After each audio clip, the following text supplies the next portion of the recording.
어둠이 내려앉은 이란의 자그로스 산맥 상공, 한 점의 불꽃이 밤하늘을 갈랐습니다. 미 공군 F-15E 전투기가 이란의 지대공 미사일에 피격당한 순간이었습니다. 조종사 2명은 비상 탈출에 성공했지만 칠흑 같은 어둠 속에서 서로의 생사를 확인할 길 없이 흩어졌습니다. 이것은 46년 전 시작된 한 국가의 집념이 마침내 시함대에 오른 순간이었습니다. 우리는 이것을 단순한 조종사 구출 작전으로 기억할 것입니다. 하지만 과연 이것은 한 사람을 구하기 위한 이야기였을까요?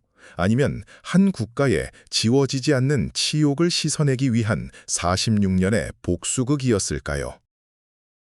우리는 이 이야기를 2026년 4월 3일 첨단 기술로 무장한 미군이 이란의 방공망을 뚫고 자국 조종사를 구출해낸 영웅적인 성공담으로 기억합니다.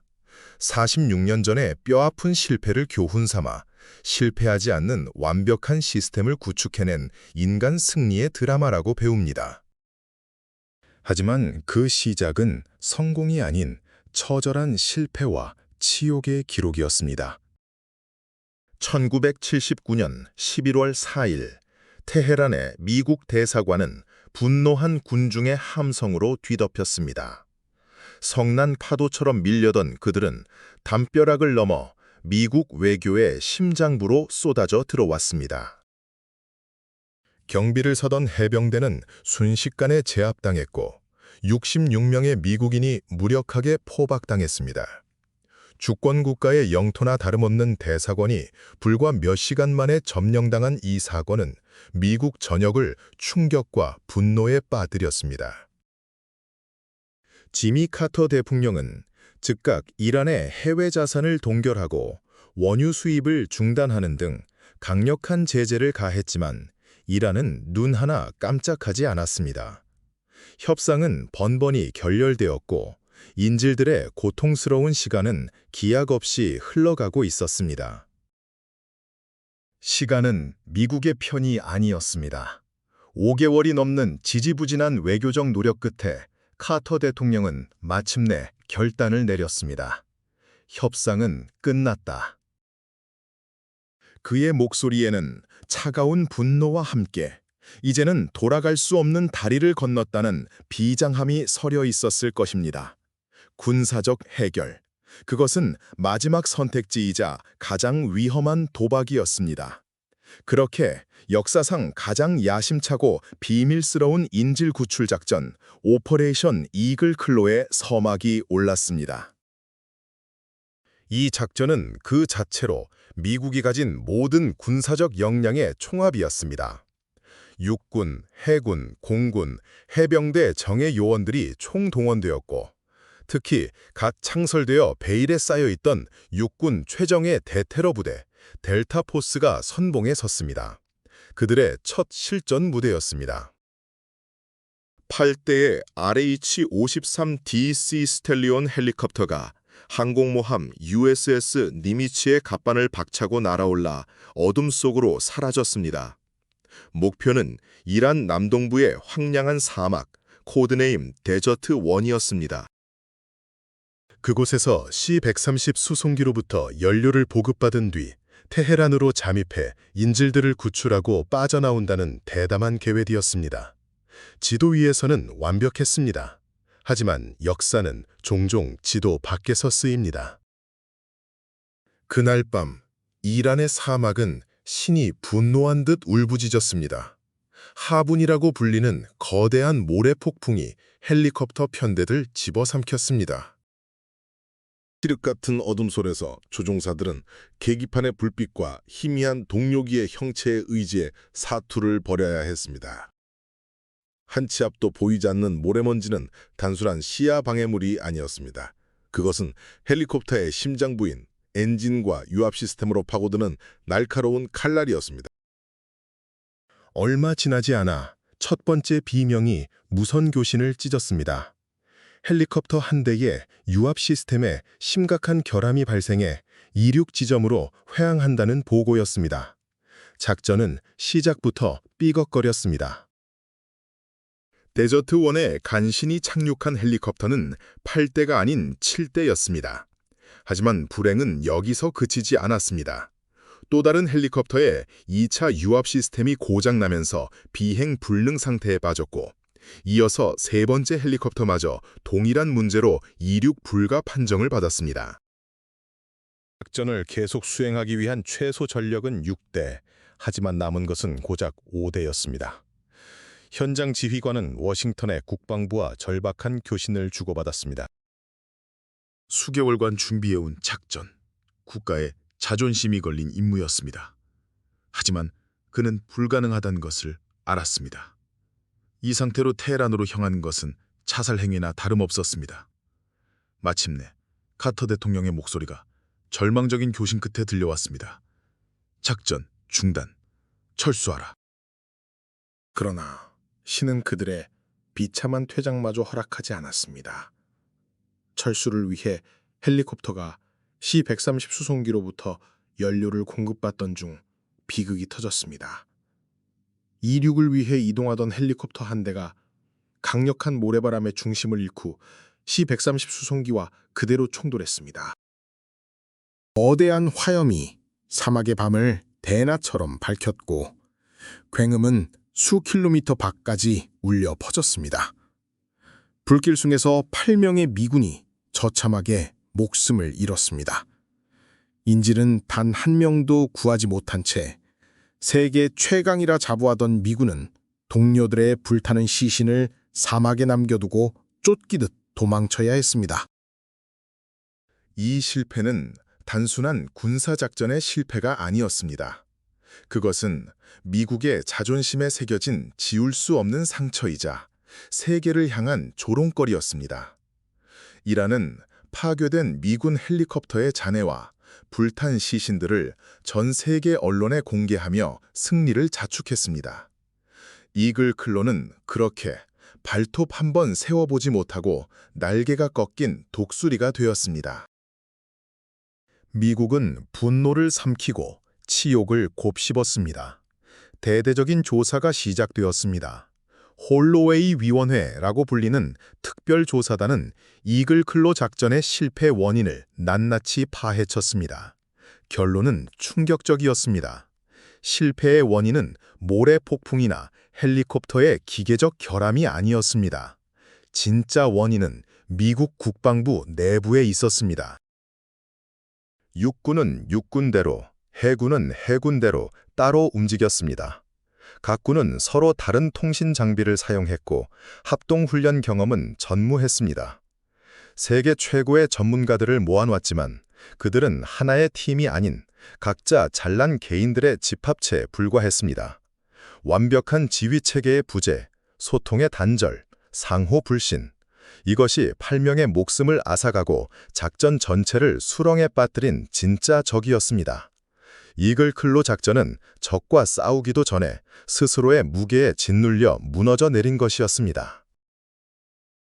이 끔찍한 진실 앞에서 미국은 선택의 기로에 섰습니다. 실패를 덮고 서로에게 책임을 떠넘기며 분열할 것인가? 아니면 이 치욕을 밑거름 삼아 뼈를 깎는 혁신을 시작할 것인가? 미국은 후자를 선택했습니다. 그들은 분노를 에너지로, 치욕을 설계도로 삼아 군대를 처음부터 다시 뜯어 고치기 시작했습니다. 그 변화의 첫걸음은 1980년 11월 이글 클로 작전이 실패한 지 불과 7개월 만에 시작되었습니다. 데저트1의 참삭을 직접 목격했던 해군 지휘관 리처드 마싱코는 실패하지 않는 팀을 만들겠다며 해군 특수부대 역사상 가장 전설적인 부대, 실팀 6을 창설했습니다. 그는 기존의 관료주의와 비효율을 경멸했습니다. 오직 최고의 대원들을 뽑아 최고의 훈련과 최고의 장비를 제공하고 어떤 상황에서도 임무를 완수할 수 있는 독립적인 조직을 원했습니다. 같은 해, 더 큰 그림이 그려지기 시작했습니다. 이글 클로 실패의 핵심 원인이었던 각 군의 불협화음을 해결하기 위해 육해공 최정예 특수부대들을 하나의 지휘체계 아래 통합하는 합동특수작전사령부, 즉 JSOC가 출범했습니다. 델타포스, 실팀 6, 그리고 이들을 지원하는 비밀 항공부대 등이 모두 JSOC의 지휘를 받게 되었습니다. 이제 그들은 각자 다른 언어를 쓰는 외인 부대가 아니라 하나의 두뇌 아래 움직이는 유기적인 전투 생명체로 거듭나기 시작했습니다. 변화는 여기서 멈추지 않았습니다. 1987년 이 모든 특수작전 부대들을 총괄하는 거대한 상부 조직, 미국 특수작전사령부, 소콤이 정식으로 창설되었습니다. 소콤의 창설은 미국 국방 역사상 가장 혁명적인 사건 중 하나였습니다. 소콤은 독자적인 예산과 병력 선발권 그리고 작전권을 보장받았습니다. 이는 특수부대가 더 이상 각 군의 별동대가 아닌 국방부의 다른 군과 동등한 위치에서는 독립적인 제4의 군이 되었음을 의미했습니다. 이글 클로우의 잿더미 위에서 미국은 역사상 가장 강력하고 효율적인 전투 조직을 탄생시킨 것입니다. 지난 46년은 단순히 조직을 개편한 시간이 아니었습니다. 그것은 실패의 유전자를 성공의 유전자로 바꾸는 기나긴 진화의 과정이었습니다. 수십 년간 이어진 전 세계의 분쟁 지역은 그들에게 값비싼 수업료를 치르게 하는 실전 훈련장이 되었습니다. 통신 장비는 하나로 통합되었고 수백, 수천 번의 합동 훈련을 통해 서로의 눈빛만 봐도 무엇을 해야 하는지 아는 관계로 발전했습니다. 기술의 발전은 이러한 진화에 날개를 달아주었습니다. 1980년 데저트1에서는 상상조차 할 수 없었던 일들이 현실이 되었습니다. 이제 작전사령관은 수천 킬로미터 떨어진 안전한 지휘본부에서 MQ-9 리퍼와 같은 무인 정찰기의 눈을 통해 전장을 손바닥처럼 들여다볼 수 있게 되었습니다.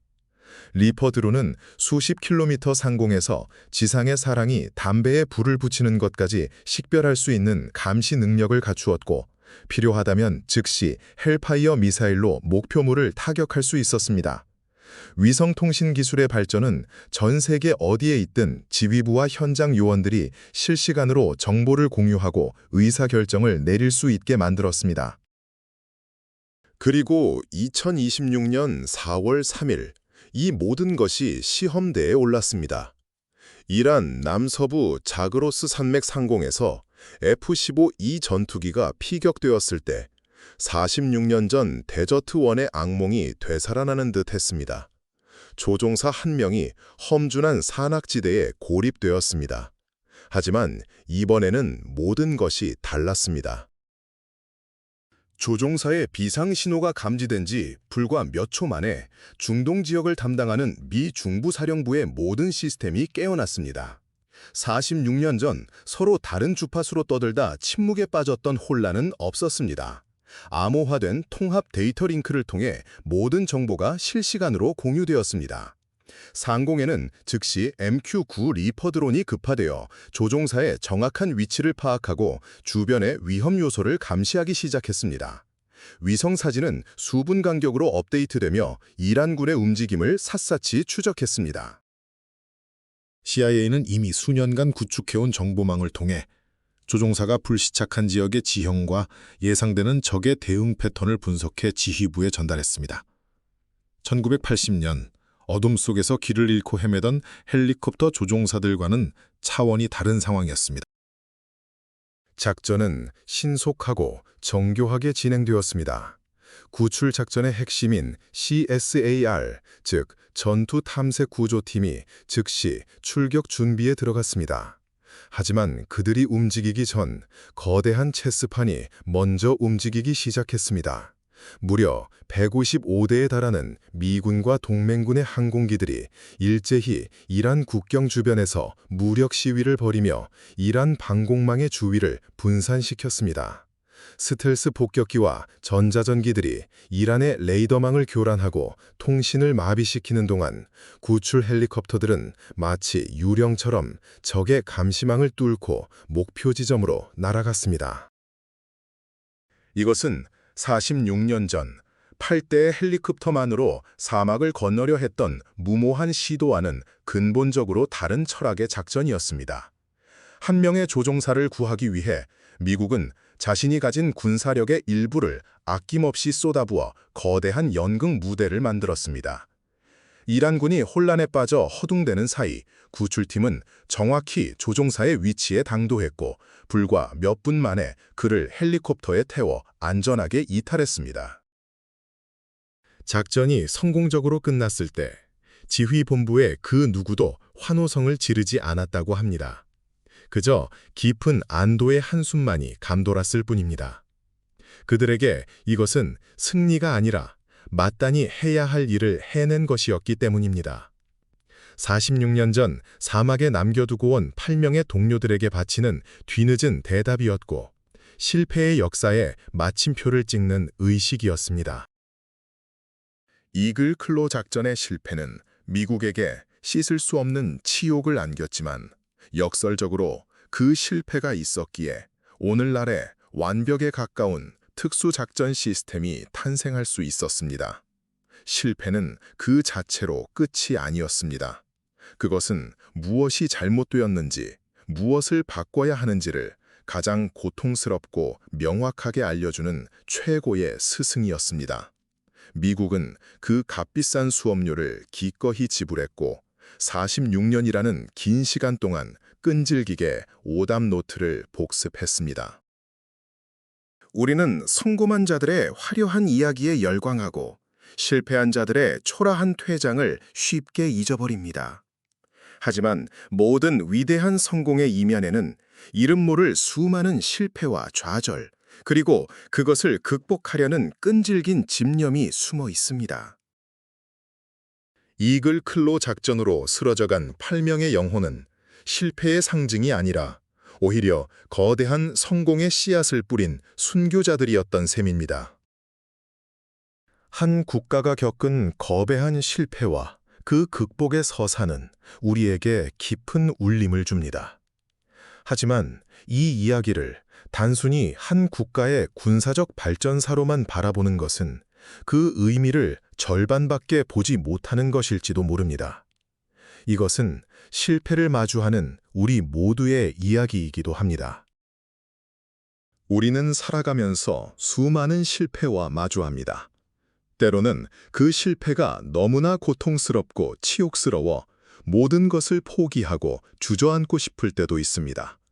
그러나 46년 전 이란의 사막에서 시작된 이 이야기는 우리에게 묻고 있습니다. 지금 당신 앞에 놓인 그 실패가 정말로 이야기의 끝일까요? 아니면 당신의 인생을 통째로 바꿀 위대한 서사의 시작은 아닐까요? 우리는 역사가 승자에 의해 쓰인다고 믿습니다.